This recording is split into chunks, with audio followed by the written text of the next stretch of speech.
बिस्मिल्लाहिर्रहमानिर्रहीम।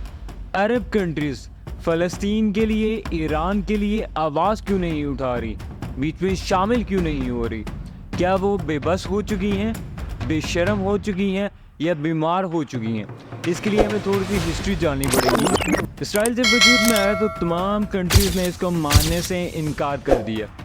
5 बड़ी countries Lebanon, Syria, Iraq, Jordan, Egypt और सऊदी अरेबिया की फ़ौज जो कि इजिप्ट को प्रोवाइड की गई थी, इन तमाम कंट्रीज़ ने इसराइल पर हमला कर दिया और इसराइल को मार गिराने का फ़ैसला कर दिया।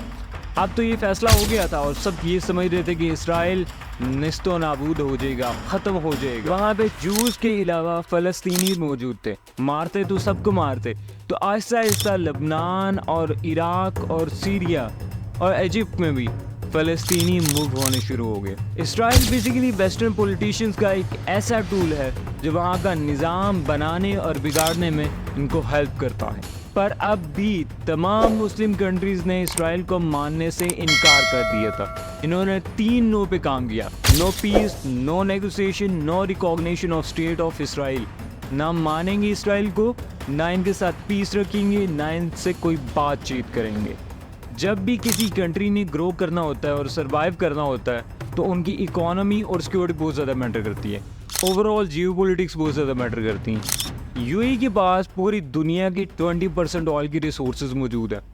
अब ज़ाहिर बात है, अगर उन्हें किसी कंट्री को ये ऑयल बेचना है तो उन्हें क्लाइंट चाहिए। अब अगर किसी स्ट्रॉन्ग कंट्री के साथ उनके अलाइज नहीं होंगे, फ्रेंड्स नहीं होंगे, किसी स्ट्रॉन्ग कंट्री के साथ उनकी कन्फ्रंटेशन होगी तो इजीली उनके लिए क्लाइंट ढूंढना मुश्किल है। वर्ल्ड वॉर 2 के बाद यूएसए एक सुपर पावर कंट्री के तौर पर सामने आया, डॉलर की वजह से, इसके अलाइज की वजह से। तो अब यहाँ पर यूएई का यूएसए से फ्रेंडशिप और उसके साथ अलाइज करना, उसकी सिक्योरिटी लेना एक एसेंशियल फैक्टर बन चुका था।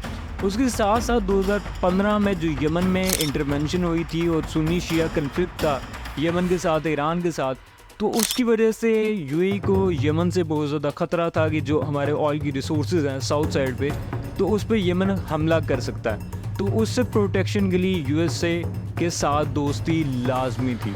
सबसे पहले इजिप्ट ने अपनी इकोनॉमी को ग्रो करने के लिए इसको ऑफिशियली तस्लीम किया।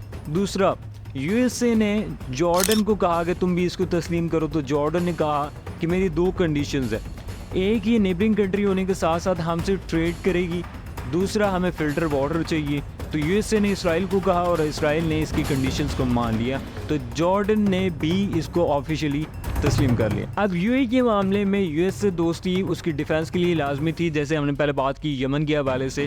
फिर टेक्नोलॉजी के लिए लाजमी है, अपने आप को अपग्रेड करने के लिए। तीसरा, जो सिविल न्यूक्लियर प्रोग्राम है उसको अपग्रेड करने के लिए, उस पर वर्किंग करने के लिए, क्योंकि अभी तक वो न्यूक्लियर पावर नहीं बना लेकिन उस पर वर्किंग जारी है, तो उसको इम्प्रूव करने के लिए यूएसए से फ्रेंडशिप लाजमी थी। पर यहाँ पे जो किंग ऑफ यूएई थे वो तो इसराइल की एग्जिस्टेंस को मानते तक नहीं थे, प्रो पैलेस्टीनी थे, लेकिन उनके बेटे जो मोहम्मद बिन सुल्तान हैं वो अपने आप को मॉडर्न कहते हैं। यूएसए के साथ तो इनके स्ट्रॉन्ग अलायंस थे ही, लेकिन नेतन्याहू के साथ इनकी सीक्रेट मीटिंग्स हुई जिसको फैसल बिन फरहान ने मानने से भी इनकार कर दिया।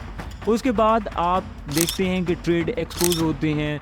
इसराइल यूएई की प्रोडक्ट्स को प्रमोट करता है, यूएई इसराइल के प्रोडक्ट्स को प्रमोट करता है, और साथ साथ म्यूज़िक में भी कोलैबोरेशन होती है।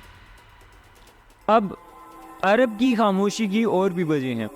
यूएस और इसराइल की स्ट्रॉन्ग पावरफुल इन्फ्लुएंस की वजह से रजीम चेंज के नाम पर इन्होंने असैसिनेशन की, मुस्लिम लीडर्स को रिप्लेस किया, सस्पेंड किया जो इनकी बात नहीं मानता। इन्होंने 64 सीक्रेट रजीम चेंज ऑपरेशंस किए और 6 ओपन रजीम चेंज किए। अब होता क्या है कि जो भी पपेट इनकी बात नहीं मानता उसका अंजाम क्या होता है? मौत। जैसे फ़लस्तीन में Ahmed Yassin, PLO leader Yasser Arafat, Indonesia में प्रेसिडेंट सुकार्नो, सऊदी अरेबिया में 1975 में यूएस ने किंग फैसल को असैसिनेट किया, ईरान में कासिम सुलेमानी, पाकिस्तान में इमरान खान, इराक में 2006 में यूएस और इसराइल ने मिलकर सद्दाम हुसैन को कत्ल किया, सीरिया में बशर उल असद, इजिप्ट में मोहम्मद मुर्सी और तुर्की में रजब तैयब अर्दगान को रिमूव करने की कोशिश की गई। चलो मान भी लेते हैं कि कुछ मुस्लिम कंट्रीज मजबूर होंगी, जैसे इजिप्ट पे 163 बिलियन डॉलर्स का IMF से और वर्ल्ड बैंक से कर्जा है, लेकिन फिर भी उन्होंने ICJ में पटिशन फाइल की है। सूडान की अगर हम बात करें तो चलो सिस्टम ख़राब है, निज़ाम ख़राब है, वहाँ पे तो खुद ही जेनोसाइड चल रहा है। जॉर्डन की अगर हम बात करें तो जॉर्डन में भी रिसेंटली 25 लोगों ने जस्ट फ़लस्तीन के हक़ में धरना देने की बात की थी, प्लानिंग कर रहे थे, तो उन्होंने उसको गिरफ्तार कर लिया था। सऊदी अरेबिया की अगर हम बात करें तो उसमें भी हम अक्सर सुनते हैं कि 1-2 लोगों ने कैफिया पहना होता है जो फ़लस्तीन को बेसिकली रिप्रेजेंट कर रहा होता है, और तस्बीह फ़लस्तीन की पकड़ी हुई थी तो उनको डिटेन कर लिया गया था। हाँ, बहरीन की अगर हम बात करें तो बहरीन ने इकनॉमिक टाइज इसराइल के साथ उसकी ब्रेकआउट की हुआ है, बाइकआउट की हुआ है। कतर की अगर हम बात करें तो कतर तो फुली फ़लस्तीन के साथ स्टैंड आउट कर रहा है। अगर हम अल जज़ीरा की बात करें वो बैक बाय कतर है और वो एज अ मीडिएटर भी अभी काम कर रहा है नेगोशिएशन के लिए बिटवीन इसराइल एंड फ़लस्तीन।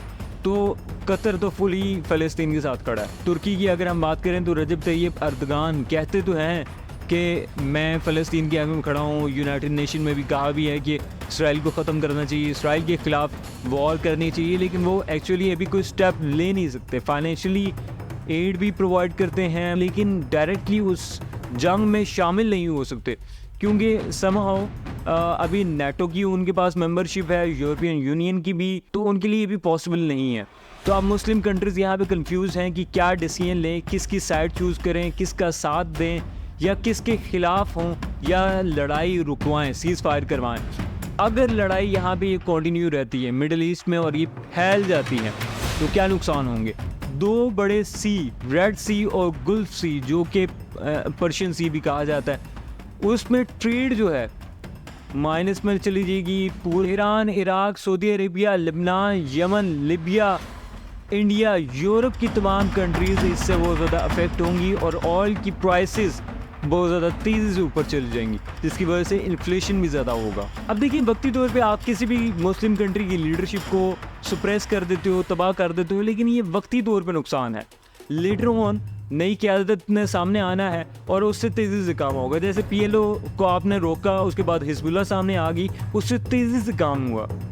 तो आप अरबों और खरबों रुपए बारूद पर खर्च करते हो मुस्लिम कंट्रीज़ को तबाह करने के लिए, आपस में लड़ने के लिए, तो आप नेगोशिएशंस क्यों नहीं करते। लेकिन अफसोस पावरफुल कंट्रीज़ ऐसे नहीं सोचती।